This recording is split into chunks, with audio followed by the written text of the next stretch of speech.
Welcome back. Blue and I in the studio. Louise is here with the dog. Okay, Blue. Down you go. Anyway. Oh, my. So this thing with the EPA, I think, is a huge, big deal.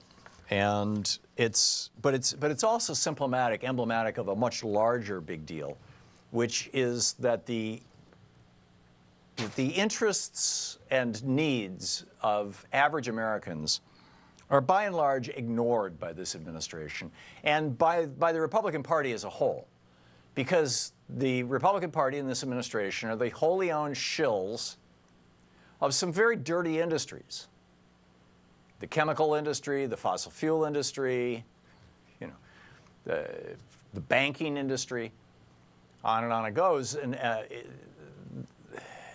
And they're not going to get called out by the media industry because the media industry has a symbiotic relationship with the Republican Party. And so, you know, for example, the whole NFL thing. The news that to me was the most shocking when Colin Kaepernick first he sat for the national anthem. And then this was, you know, like a year ago. And then he met with a group of veterans. And they suggested that it would be respectful to take a knee during the national anthem, whereas sitting was considered disrespectful. So he did that. He changed it to taking a knee. But the shocking thing to me when I started learning about this story a year ago was that up until 2008, NFL players were never on the field during the national anthem at all. They were back in the locker room. And only after the national anthem had played did they come out onto the field and everybody would cheer and all this kind of stuff and you know, games start. And the reason that they started going on field for the national anthem was because the Pentagon started giving the NFL team owners money. I mean, everything is corrupted by money in this country. We have become a country that only looks at money first, center, and last.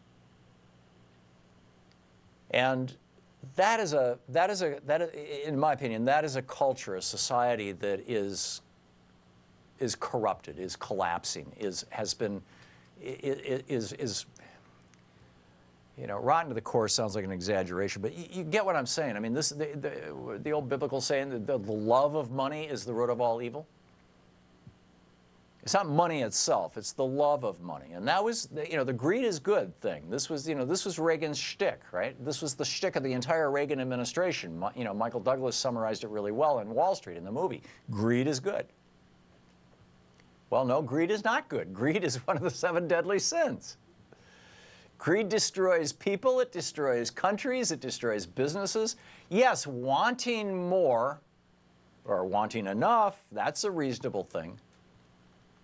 You know, wanting to have a good paycheck, wanting to get a raise. I mean, I understand all those are all good things. But greed is a whole different thing. And greed is virtually the definition of not only Donald Trump's life, but of this administration.